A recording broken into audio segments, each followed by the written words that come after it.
to be a crumbling castle.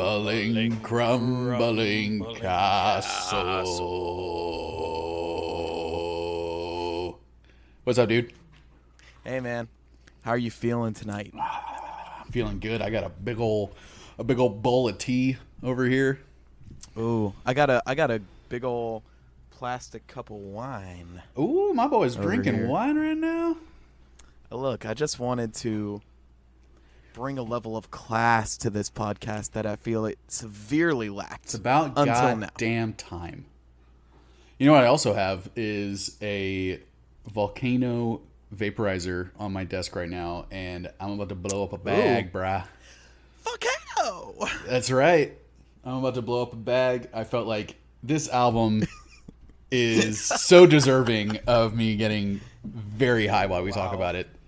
Dude, I've never experienced a volcano in person.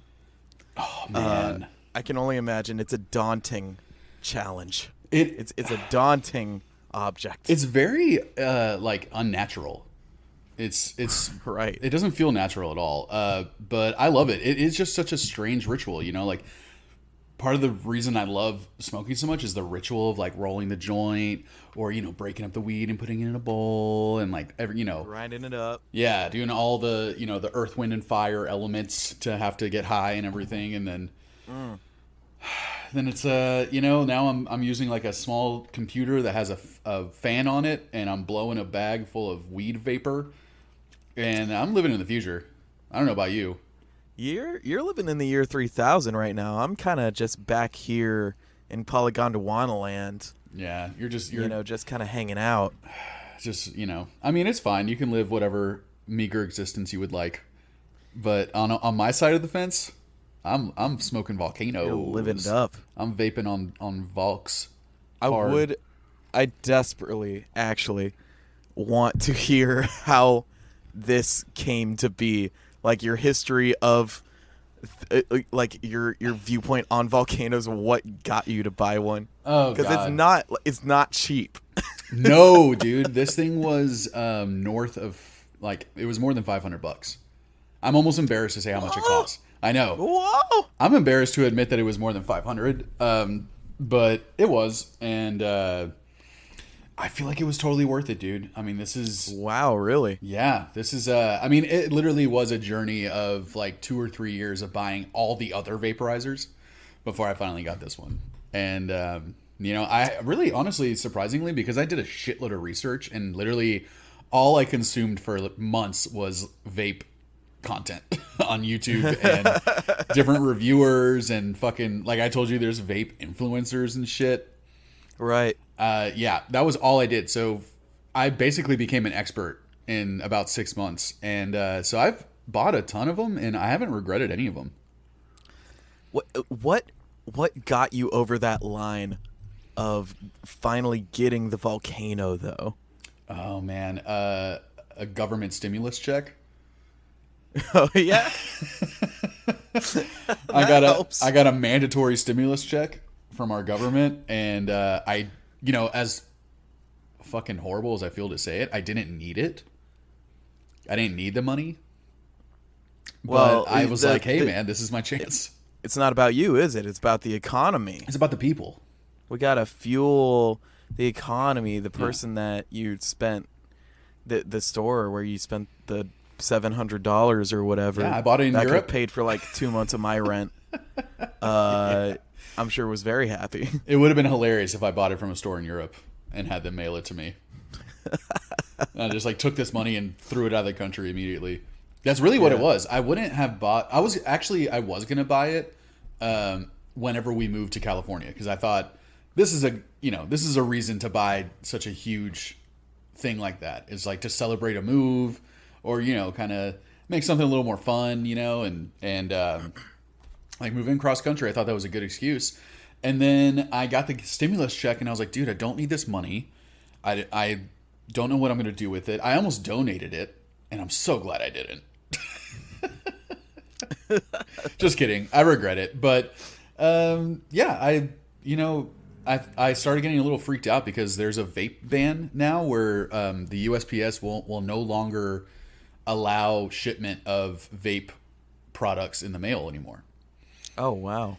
And so, you know, I don't Okay. know what's going to happen with all these stores that I support and stuff like that. And you know, I started freaking out. This was back in March that we weren't moving for another few months. And I thought, man, if I don't buy this shit right now, I'm never going to buy it again. I'm never going to be able to. And so I kind of on a whim, I was like, I have this, you know, fucking $1,000 or whatever that they gave me. And I was just like, you know what? I'm doing it. You just kind of were, you almost thrown into it because of I was forced, really. I did it for my country. They didn't give you any other choices. No, I had my hands tied behind my back, Brett. Yeah. And so I did what I had to do. And yeah, man, it's awesome. I'm excited to blow up this bag and get into this shit. But I forget. You know what? I was gonna say something else, but fuck it, man. Let's just do this shit. I think there's a lot to talk about with this record. You know what? I did want to say one thing, which is, what's up, guys? Welcome to the Earbuds Podcast. That is EVP Cast, baby. I am your co-host, Brett. Happy Halloween, plastic wine cup Hanrahan. Yeah, a little with late. me- A little late. A little late. Yeah, a little late on that. But look, I don't conform to your trends, Lucas. Well, okay, it's not me. It's the world. With me, as always, is Lucas Volcano Magma Indrakovs. Fucking throat slitter Indrakovs. We got a special episode for y'all today. Oh man, I'm so excited to talk about this, dude. You know, I almost wish that we had just taken a week, that like for the next month we just accrued King Gizzard episodes and just threw them all, like uploaded them all in a week. You know what's crazy is we could do only King Gizzard albums and probably have 3 months or 4 months worth of podcasts just from that. Oh alone. yeah. I mean, it's fucking crazy. And oh, bless you. bless you. Yeah, thank you. That was polite. Dude, I mean today. Oh, there goes my volcano. Today we're talking about one specific record by one King Gizzard and the Lizard Wizard, and the record is, I think, still my favorite King Gizzard record, Polygondwanaland. Is that like an intonation of doubt, I hear? A little bit, man. I mean, you know, we've talked about it many times before, but Butterfly 3000 is really made an impact on me when it came out this year. I mean, I was literally thinking about this today on the ride home in hell Austin traffic.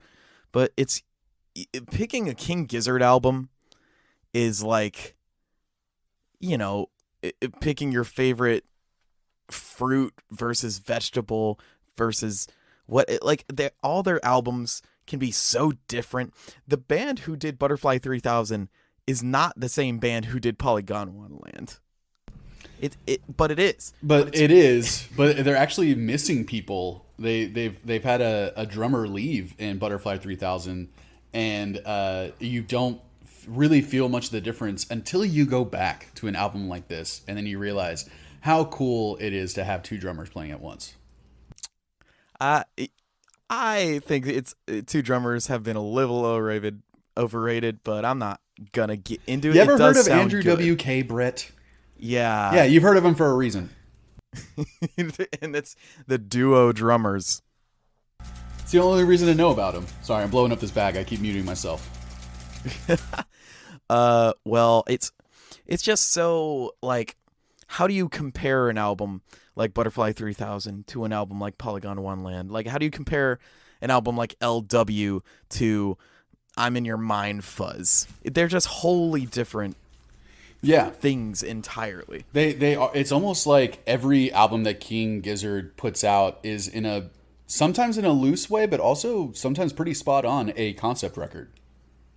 Oh yeah, for sure. And in this one in particular is in it like a concept series of records, which is this might be the first episode where I feel like I didn't do all that I could to properly enjoy this album because I didn't Really? want to listen to the other 3 albums and analyze the lyrics that like kind of connect to this one and get the lizard verse, The lore, Gizzverse.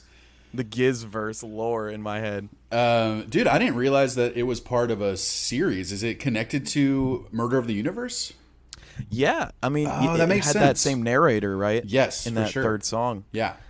And they mention there are like kind of names that go across the albums. I read on Genius that someone thinks like one of the songs is sung or narrated by the Cyclops from Murder of the Universe.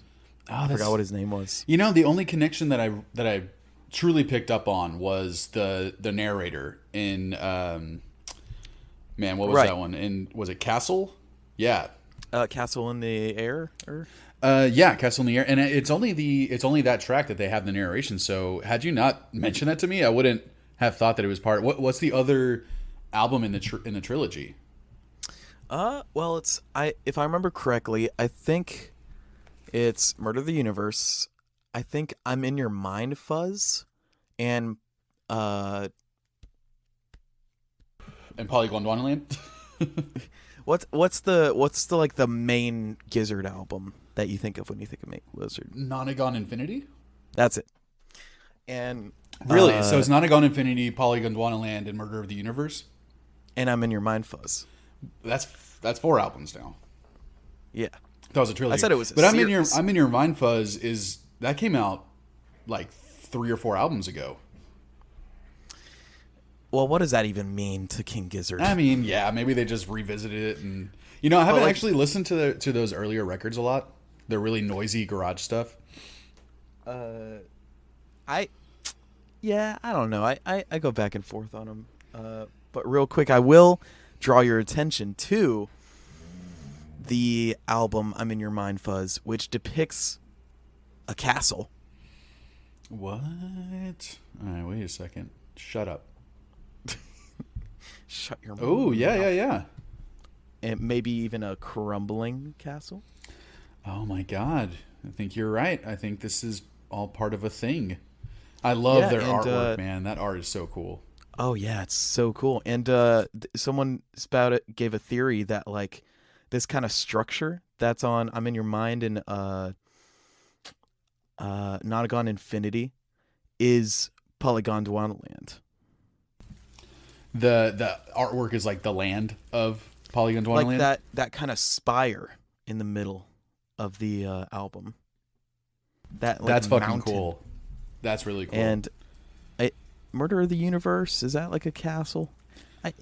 Who can even know what that album art is? Yeah, depicting? that's insane, dude. I have that on vinyl, and I've stared at it so many times. And I've never been able to make really much sense of it.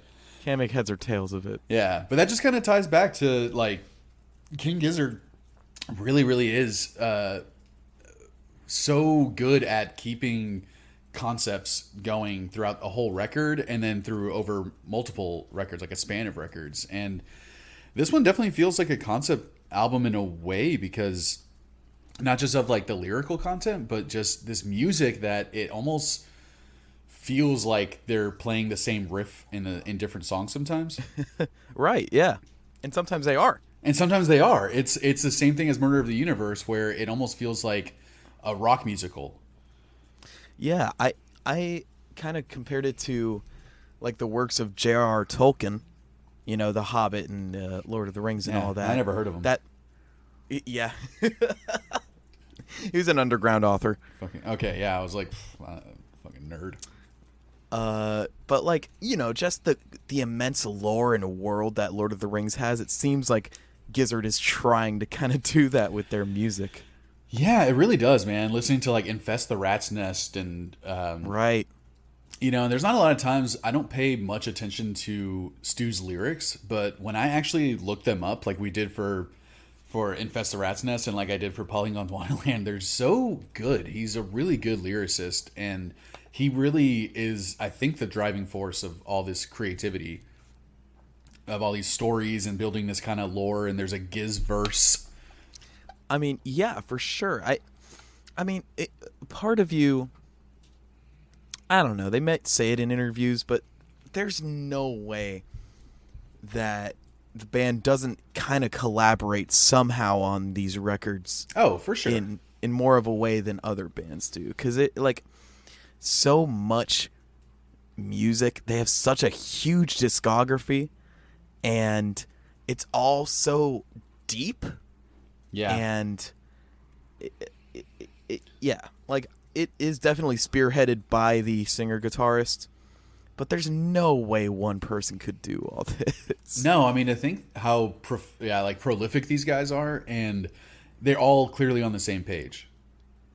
Right.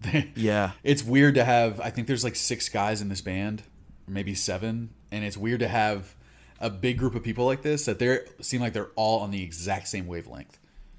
Yeah, and they release albums like Gumbo or whatever, or Fishing for Fishies. Soup. Yeah, man. Yeah. And it's like, how is this the same group of people? Yeah. Like, how did no one leave this band sooner? Yeah, and I think it's been the same guys since the beginning, too. Dude, so I mean, think like you have to all be, on the same page to release 5 albums in 1 year. Right. Which is when this album came out. It was in the year that they released 4 other full-length records, all fantastic. No filler. No filler. At all. No. The only one I would say, the only one I might consider has filler is Murder of the Universe, but it's because I think that one is the most concept album that they have, and it's one of their heaviest. Like, I'd put it up there with Infest the Rat's Nest, but in a different way, like a different kind of heavy, much more like plodding and just slow and brutal heavy, and it's great. But they repeat. They literally have like Altered Beast 1 through 5. I mean, yeah, for sure. So you're going to hear the same song for the next 15-20 minutes. The focus on that one is definitely in the narration. Yeah. Which like takes up 70% of the vocals, really, if not more.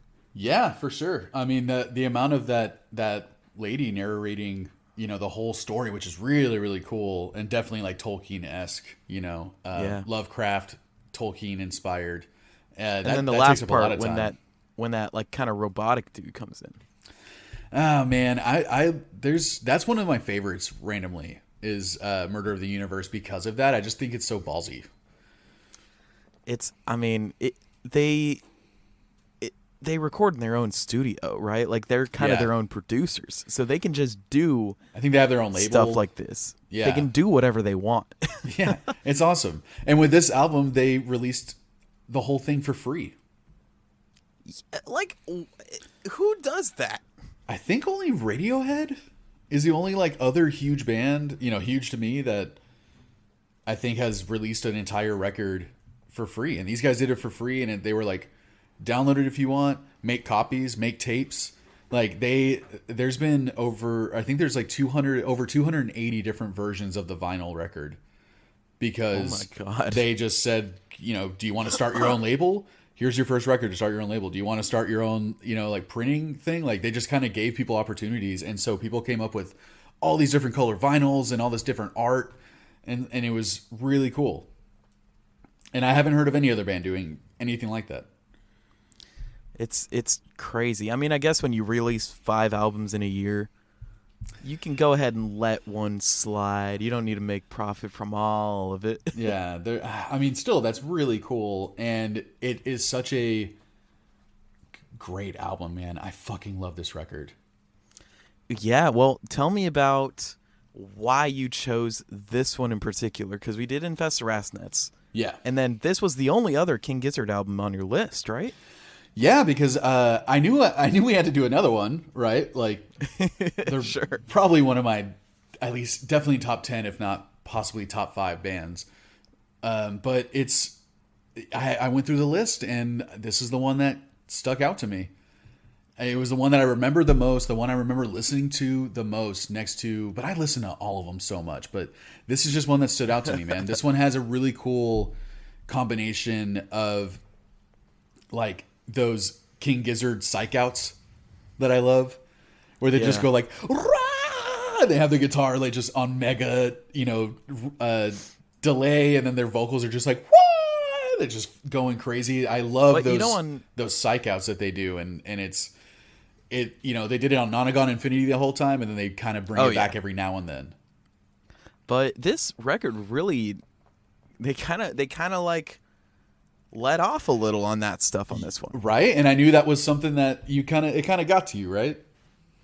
Not really. Okay. I know some people that didn't like how much it feel like they relied on it, and it did start kind of feeling like it was a fallback. I love it every single time. I love it. Like the iconic woo, or on Infest when it's like whatever. It's like, oh. Yeah. No, it's cool that they really, I think they only used it like twice on this record, and not even for, something that they went back to. They only did it once in like 2 different songs. Yeah. And that's something I love about it. Like this record is all over the place, and I think that's my favorite part, because just in the first song, Crumbling Castle, it goes to like 4 different genres. Yeah, it's like a 10-minute song. It's and so they just cool. kind of go everywhere with it. Yeah, they go everywhere. Like the doom parts are awesome. There's just like straight like kind of microtonal psych rock and electro stuff, and then they get super garage like near the end of it. It's so fun, man. So I think that's why this album really stood out to me, is just because like how many different vibes they span, but how they do bring back melodies, and they have like motifs, and they have hooks, and they have riffs and stuff that they kind of throw into songs just to kind of keep this overarching idea going. And I think it's really fun. Yeah, I mean it's a little less rock than their last records.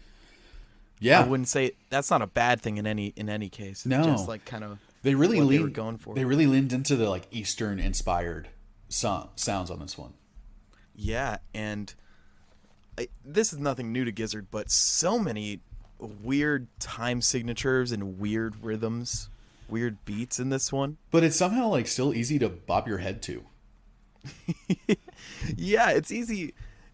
I have to turn my brain off to listen to it, because like there's something in me that like I have to learn the drum part. I have to be able to do it, perfectly like they do. Yeah. And I just had to turn that off and fully just be taken for the ride.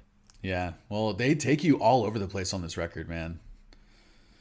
Like I love there's like this synth flute throughout the whole record that they just bring back, and it reminds me of like the Uncle Acid Yellow Moon song on Night Creeper, where it's like just 60s sounding synth flute. Yeah. And that's like all over this record. I mean, did you ever think that you would get into microtonal stuff had it not been for King Gizzard?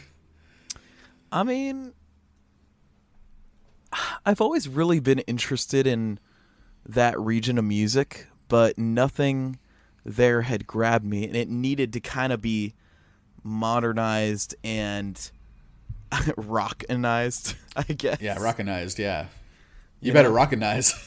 I did rockinize. I rockinized these guys. Joke landed. Joke landed. But yeah, I think it's so...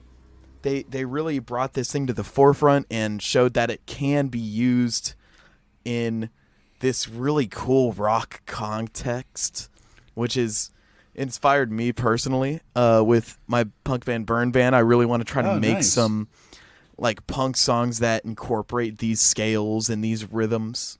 Dude, yeah. I mean, this stuff sounds like Turkish psych rock from the 70s. It's very throwback to that. And I would love if your fucking punk band did that. That would be awesome. We'll see if I can pull it off. I feel like it'd be really cool. I mean, there's something that about minor key music that I like way more than major. I love minor keyed music. It's, sure. Way more moody and stuff. And it usually like seems like it has more depth and seriousness to it, I guess. It does, right? Like you hear a major key song and it just makes me uncomfortable almost. It's kind of cheesy. Yeah, it's very cheesy. And like it a almost toothpaste commercial.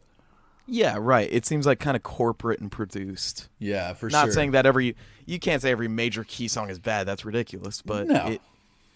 you know. I like plenty of reggae, you know? I can listen to a Justin Timberlake song. I guess those are probably minor. Look at you. I know. I guess those are in minor key too, probably most of the time. But that's what's great about microtonal music is that like it's all sounds like minor key, and it's like creepy and kind of like unnerving the riffs that they come up with on this album, and it puts you in this really like mood, you know? Yeah, because it uses a lot of like, you know, the microtonal stuff has a lot of using a lot of notes that are very close to each other, and you're kind of quarter steps and half steps and stuff, and it's like, yeah, whoa. and it just gives it a weird, like uncomfortable, like you shouldn't be doing that feel. Yeah, they're not notes that we hear a lot of times in Western music. So it's, you know, this type of like, if it had it not been for King Gizzard, I wouldn't be into all that Eastern European psych rock that I'm jamming to these days. Right. They totally turned me on. Definitely a gateway. Yeah, like because of them, I bought an Ethiopian jazz record. It's just, wow, okay. Yeah, they've really exposed me to a lot of different music that I would never have heard had I not listened to King Gizzard. And I feel like this album is such a great representation of exactly that. Yeah, right. And it just touches on so many kind of genres and moods, as you said. Like they'll have some one of the songs that just has like a lot of percussion in it. That is really interesting. And there will be like these kind of acoustic, I guess they're guitars, but they could be something else. Yeah, for all I know, they are not guitars. I think this is one of the records that they basically built their own instruments on the guitars. Really? Yeah, they built custom guitars that had these microtonal notes placed on the frets. And I think the bassist did too. I'm not 100% sure, but it's weird when you... Go ahead. Speaking of the bassist, I mean, we can get into that. Like, you do your thing first. No, I mean, I love the bass tone on this record. The bass tone, the bass parts, man. They're so catchy. It's hard to... I feel like it's hard to underrate any of these musicians, but it really feels like the bassist isn't talked about that much, and he's always bringing such cool stuff to the table. Yeah, he's low-key one of the best in the band. He keeps that groove going, and maybe he's the reason why it's so easy to kind of follow along, you know, to these really off rhythms. Like, listening to... What am I listening to right now? Fucking The Castle in the Air, man. It has just like... like this weird offbeat that, you know, you can easily... Like, your brain doesn't want to make sense of it. And then they mix in all these really dope, you know, like you said, either acoustic guitars or maybe some Eastern... instrument that, you know, we've never even heard of. Right. But yeah, that's the secret of kind of keeping an audience in the groove is a really good bass groove, and you know, drums help as well. Yeah, that's part of the reason why Mars Volta is one of my favorite bands of all time, because they are so chaotic in their music, but they're focused enough that you don't get lost and you don't kind of glaze your eyes over, and that's mainly because of the bassist. Yeah, the bassist definitely like he's able to keep you. Yeah, he keeps you in the pocket, and man, I love his tone too. Like you were saying, like it's very vintage sounding, and I don't know how they got that, but it's so cool. Oh yeah, makes it sound like a '60s psych album. It sounds very, I guess, like round, bubbly. Is that the right kind of? Yeah, it almost sounds. That's weird that you would choose that, because I agree, but I thought like compressed at first, but it does sound. It's not muffled, you know, but it kind of does sound like it's just coming through a vintage amp, or he's using like an old pickup or something. I don't even know. I don't know. I couldn't tell you. He's probably like using a vintage old 60s or 70s bass. Yeah. And probably built his own bass. They might have put it in an old amp. I don't know. Yeah. You know, you never know with these musicians. Yeah, he probably grew the tree, cut it down, built the bass. Got struck by lightning. Yeah. when he got struck by lightning, he realized that he had to make a bass guitar out of it. But yeah, man, such a cool album. It's kind of weird because there were multiple times when I listened to it that I just got lost in it, and I just didn't even I didn't realize what song I was in. Yeah, man. Because it's kind of hard to think about it that way. Yeah, there's something, I need to find a different word, but hypnotic about their music. Kind of like it puts you in a trance. It does. It's weird that there's so much going on, but it just puts me in this, I feel it slowly. I get like tunnel vision. Right. And I end up I'm staring at my blinds for 4.5 minutes listening to a song and not realizing, just tongue hanging out of my mouth. But shit, man, what's your first nug, man? It is time, it is time, it is time for choice nugs. It is time, it is time, it is time for choice nugs. My first nug. Think it's about time. I gotta give it to track 1. I share that with you, my man. Crumbling Castle. Crumbling Castle is such an amazing song. It's an epic. It takes you on a journey through this whole thing, and it's so weird because it's very repetitive, but I've never gotten sick of it. No, and it's only repetitive. It reminds me of almost like a Afrobeat structure of a song where they do it for just long enough. They keep this same thing going for just long enough that you start getting okay, this is starting to get a little repetitive, and then they switch it on you. And they flip it. Yeah, because there's this pervading riff that follows the vocals. And even the vocals, like Crumbling Castle, is said after every single line. And you would think that would get grating and annoying. You'd be like, okay, can you do something else? But it's just I don't know. It really doesn't bother me at all through the entire 10 minutes of the song because they change it up enough. And I don't know. It's just a good part. Yeah. They bring back a lot of riffs. They play a lot of riffs, over and over again, the same parts. But the riffs do change every 30, 45 seconds. So it's you're only getting that for 30 seconds or whatever. Yeah. And then the next one, I love that that little really quiet guitar part riff that they all it kind of quiets down right before the chorus. Right. And, man. Yeah. This has got to be the most epic, longest opening track of any record. Other than those bands that just write 16-minute songs. This is over 10 minutes for the first track of a record. That is ballsy. Yeah, and it's hard to say this with King Gizzard. It might be their longest track, but they've had albums that are basically one track. So it's kind of... It's true. Yeah. It's nothing they aren't used to. Yeah. Doing these long, sections and movements. I guess. Yeah, dude, exactly. That does kind of seem like that's how they write, They're really good at building up the tension and building up the energy and having the payoff. Right. And there's 3 of those on this song. It's so crazy. My favorite part is 8 minutes in. Right. When they're doing wanna see a crumbling castle, but the drums are kind of doing a more punky kind of thing. Choo-ka, choo-ka, choo-ka. And it's one of the few moments on the record that sounds like it's in a regular time, 4/4. Yeah, and that's when they have their first psych out is. part. And it's just so cool. Everything explodes and it just going off. And yeah, the dual drums I feel stand out a lot of this song. Because there's one drummer in the right ear and one drummer in the left, and if you pay attention, most of the times they're doing something slightly different. Are they? Just slightly. Are they? Just ever so slightly. You'll notice. It kind of seems like they're doing the same thing for every song, for every album. No. So it's why couldn't you record one drummer twice? It's almost it's like that. Everyone has to be wrong eventually in their life, Brett. And as a drummer, frankly, I'm a little disappointed. As you're saying yourself as a drummer, you're disappointed in me. Well, in my soul is a drummer, but my body is a guitarist.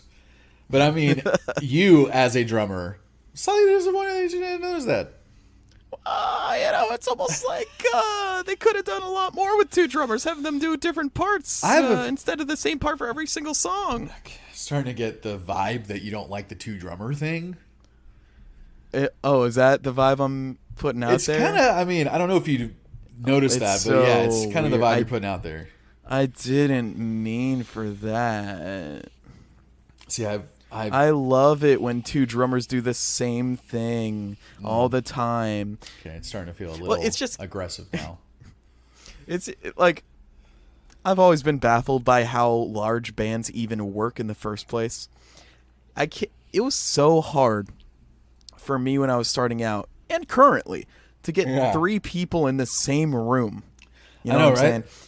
So how do you get 7 people to learn a song?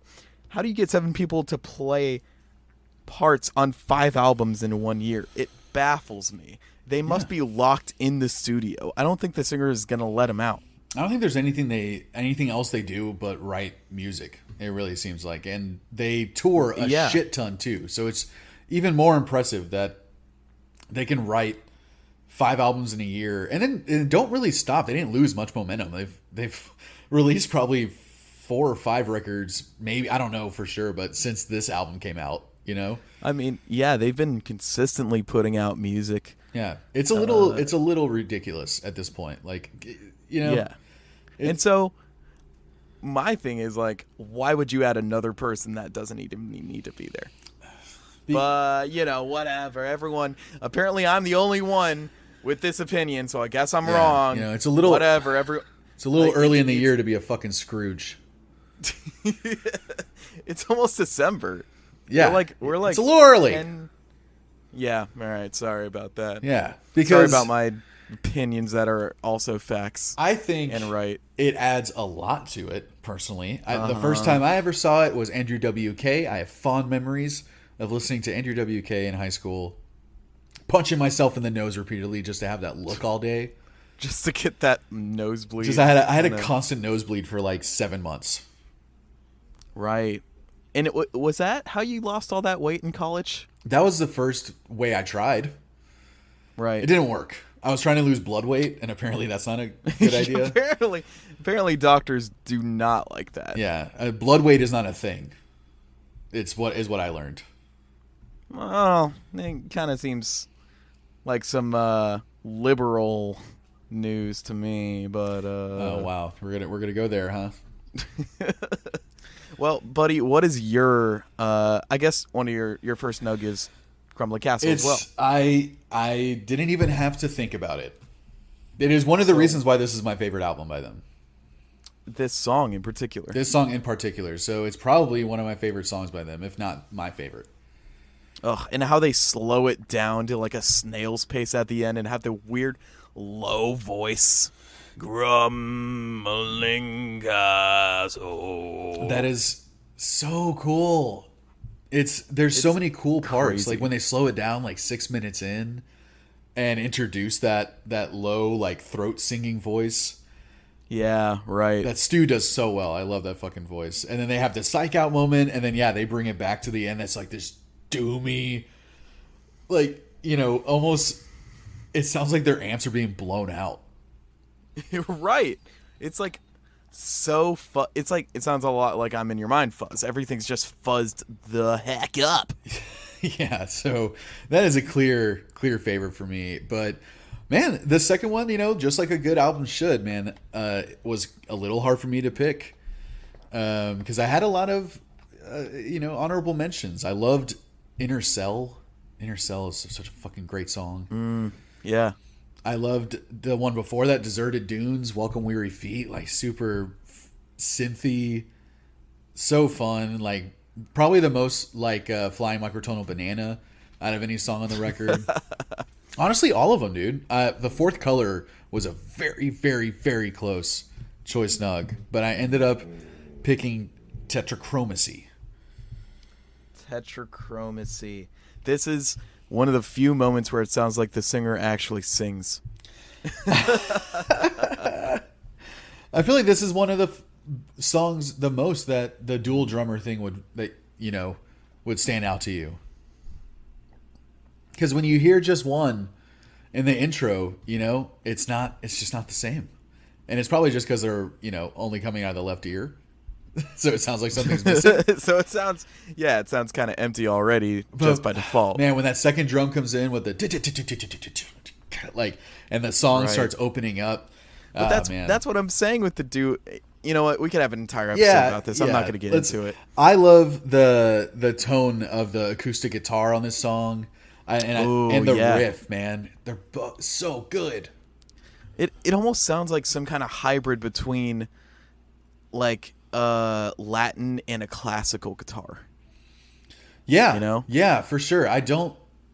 For all I know, they're playing Martins, but there are microtonal, I'm pretty sure there's microtonal notes on this, but they sound, again, kind of like the bass, a little somewhat like, and the synth, a little somewhat muffled.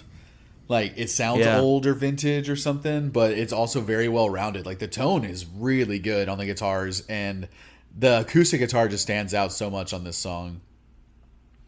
Yeah, and another thing that I've always loved about Gizzard is how they have like 7 people in the band, but it never sounds bloated.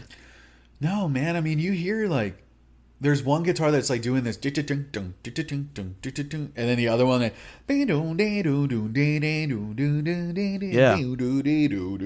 and it's a weird count. It's a really weird time signature, and 2 drums and a saxophone and a bass, and there's a lot going on, but it's all just works so well together. And this song always stood out to me every time I listened to the album, and it was again like my second favorite next to Crumbling Castle. The chorus, like I love when it breaks out like Tetrachromacy, what I do, and it's very similar to Crumbling Castle.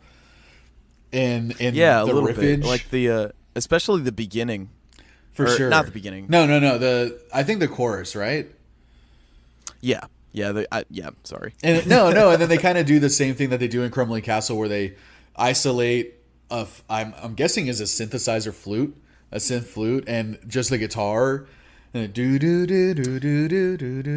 Oh no, baby, that's a harmonica. Dude, there's some great harmonica on this song. Oh yeah, for sure. I don't know. Such a weird addition. I do not hear harmonica a lot.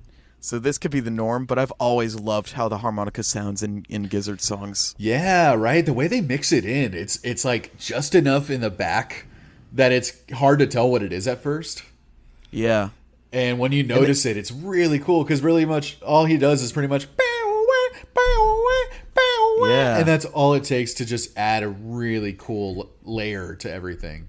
And it's always got a little distortion. It always sounds very high in frequencies, but it's never shrill or grating, and I don't know how they do that. It's perfectly mixed in. Like definitely. Yeah, Tetrachromacy, man, it's just has such a great like stoner rock, great energy. I love all the synth on it during the chorus. That Tetrachromacy. Yeah. I'm like, oh, buddy. I'm all about the vowels.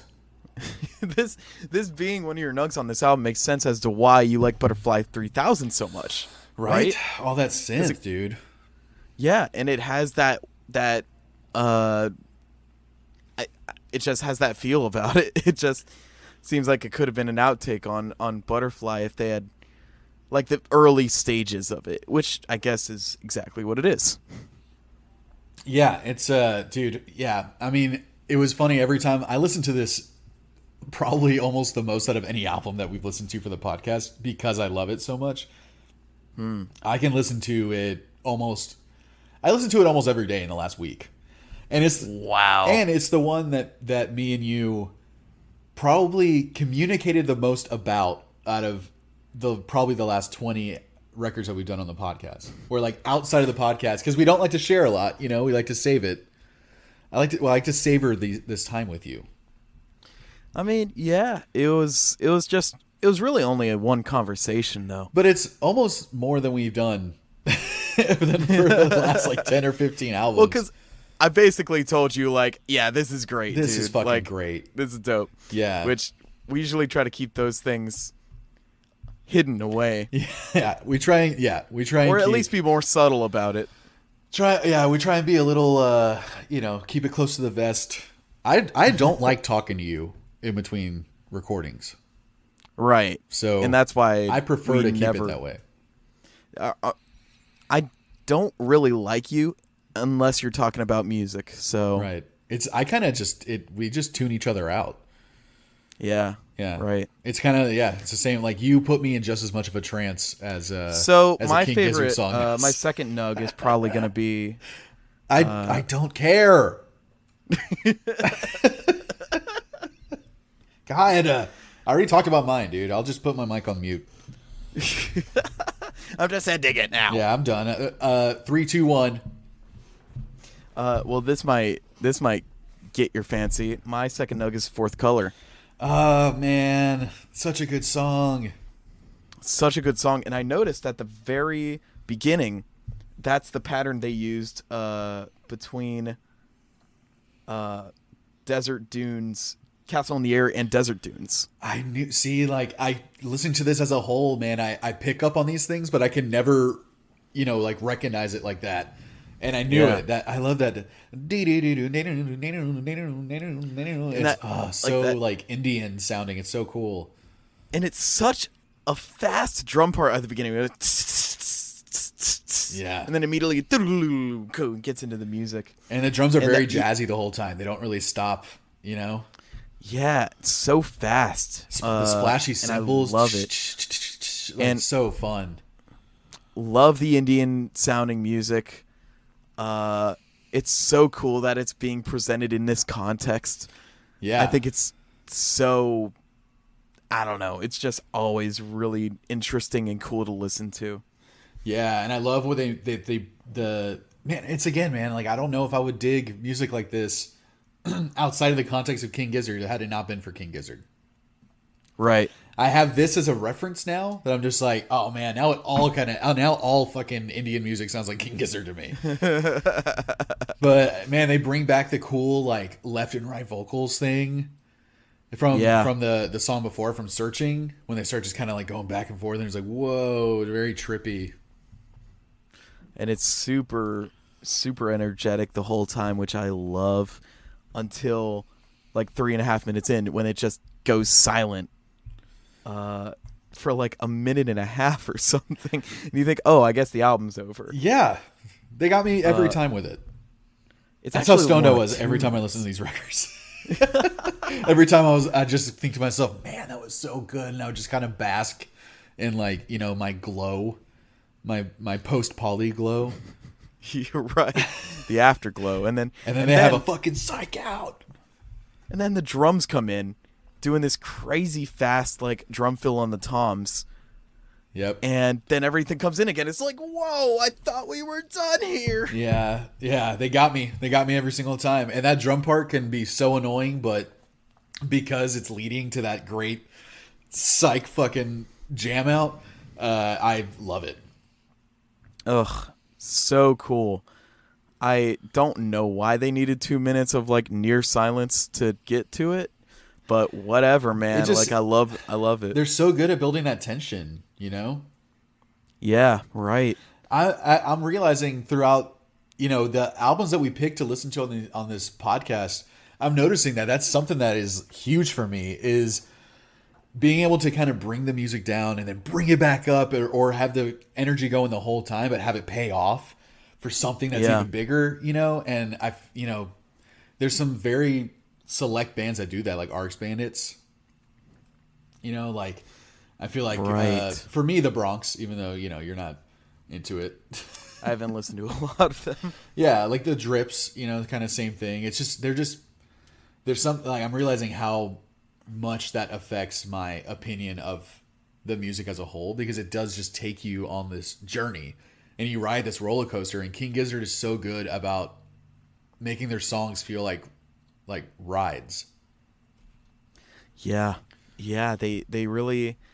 It's so weird because they do that as well as put you like in a daze listening to their music where you can just get lost in it. Yeah. And it's this weird, perfect balance of kind of that psych trance, being hypnotized by the same riff, as well as just having enough dynamics to keep you interested through an entire song, through an entire record.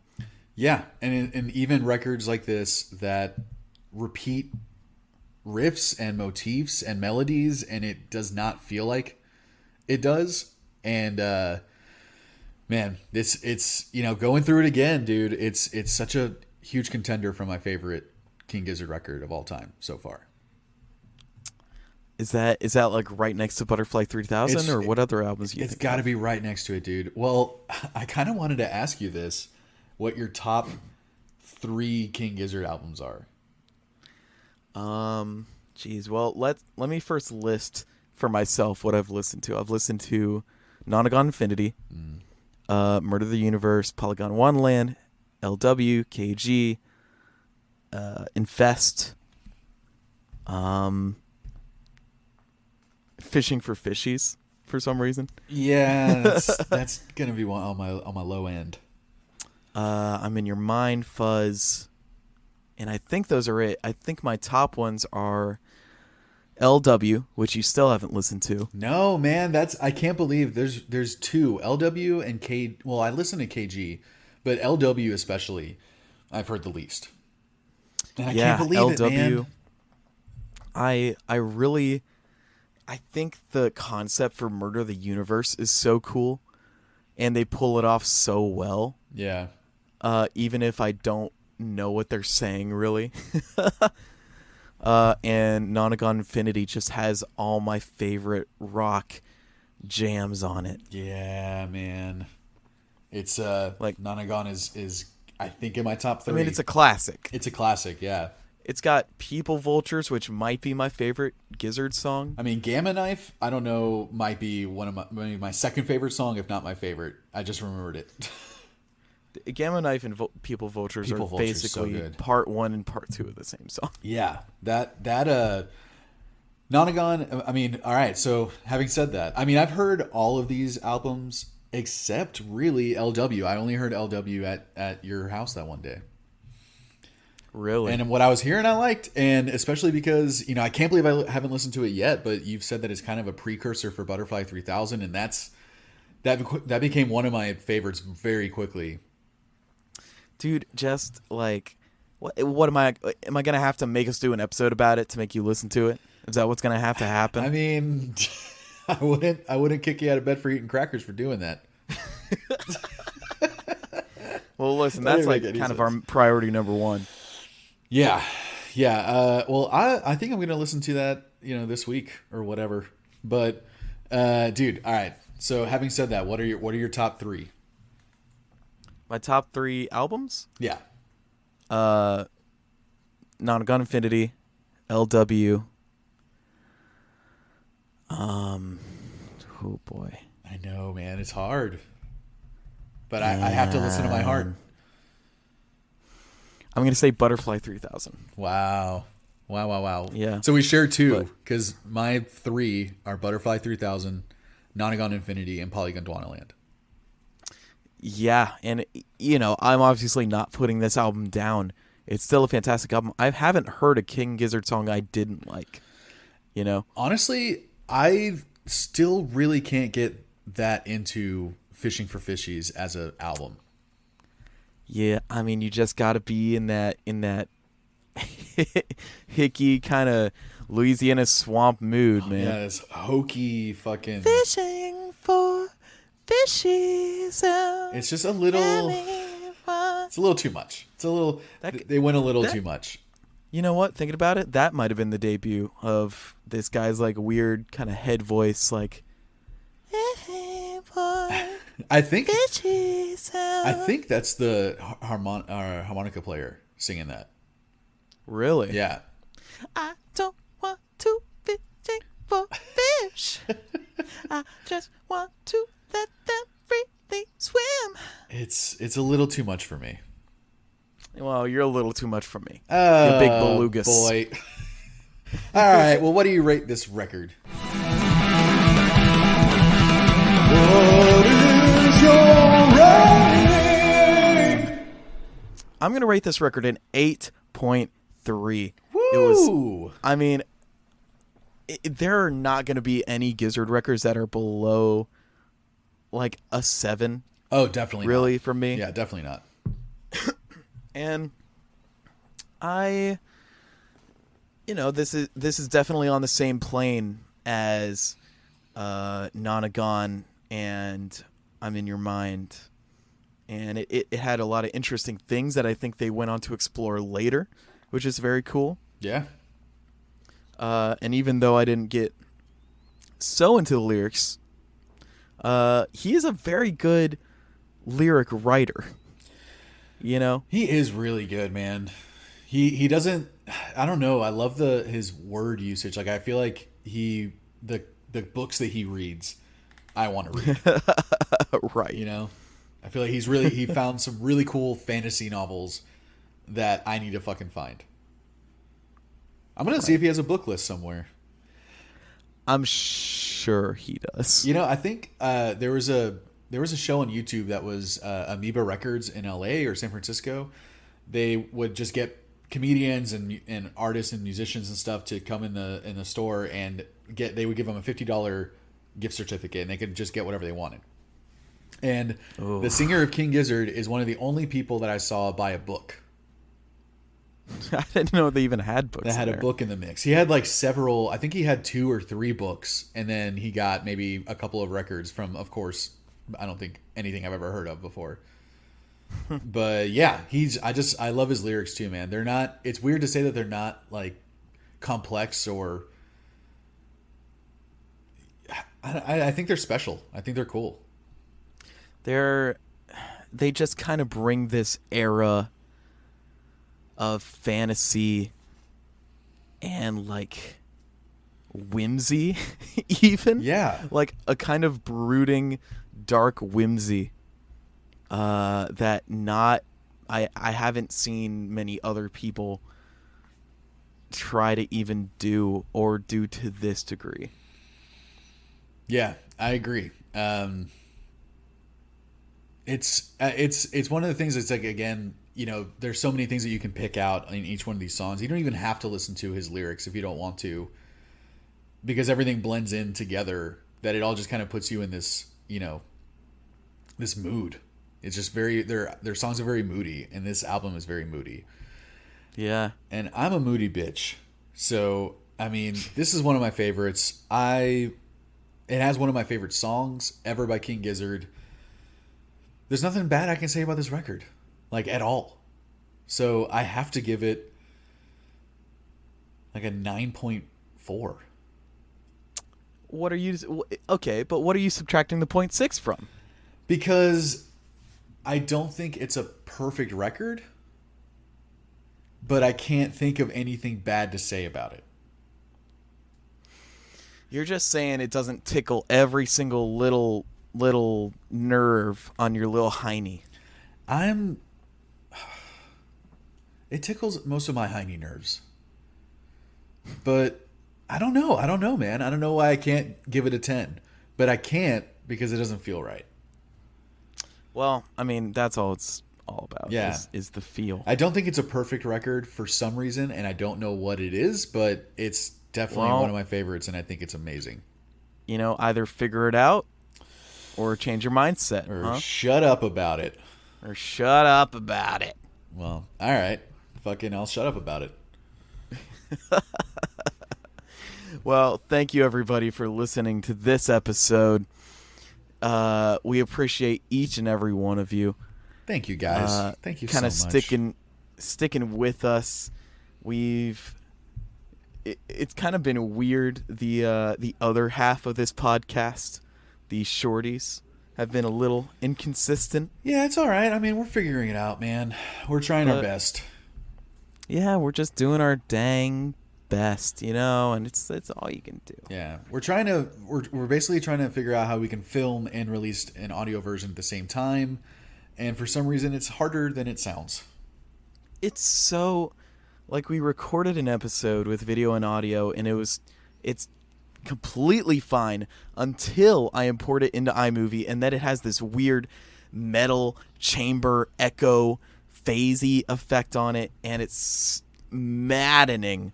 But I think I can figure out a way to fix it. Anyway, Damn. that's neither here nor there. You can follow us on Instagram at EVPcast. You can follow Lucas at Jincriv Little Cars or something. You got it. You can follow me at Het Branwerhan. Yep. You got a YouTube. We got a Podbean website. If you just go onto Podbean every day and like, ooh, what can I find? Yeah, we'll have merch if We're you guys on there. create it for us on Cafe Press. Guys, just make the merch. Give us the profits. Just gimme money. Do now. all the hard stuff. We'll take the money. Money Don't me. worry about it. Money me now. Money me now. Money me, money now. And yeah. Lucas, what would you rate this episode? Oh, man, I'm gonna have to give it a 9.444. A 9.444. I'm gonna give it a 9.444. Weird. But with a little line over it, so it indicates that it goes forever. I think you called me a poser earlier, and showing some poser tendencies with that one. My little number is longer than yours. So who is really the poser? All right, now it's a number measuring contest. Count me out. And I'll count you in. 1, 2, 3. No. I think on the next episode, Brett, and I might just edit this out, but we might be listening to Alanis Morissette's "Jagged Little Pill." Oh wow! Okay. And I mean, that is one of the. I've always been interested to get into it because it is like one of the best-selling albums of all time. For some reason. Holy shit! I didn't know that. Yeah, it's like in the top 10. Wow, dude. I mean, it was huge, and I have a pretty special connection to that album. So, yeah, I think we're gonna have our friend Brittany on, and we're gonna be talking about Jagged Little Pill. So, all right, great. And I prepare. I was practicing with Burn Ban, and my throat's a little sore. So, well, all right. So you're not gonna sing on the next episode? Is that what you're saying? Like, well, I mean, I'm gonna definitely try to sing. Yeah, I mean, we have to sing every episode. And, speaking of which, let's go ahead and sing that outro song, bud. All right. You ready? Yeah. All right. 3, 2, 1. Goodbye, everybody. No, it's time to end the episode. Hey, man, we love you guys. Goodbye, everybody. Crumbling Castle. 3, 2, 1. Brett, this was good. This was good. Bye, buddies. Bye.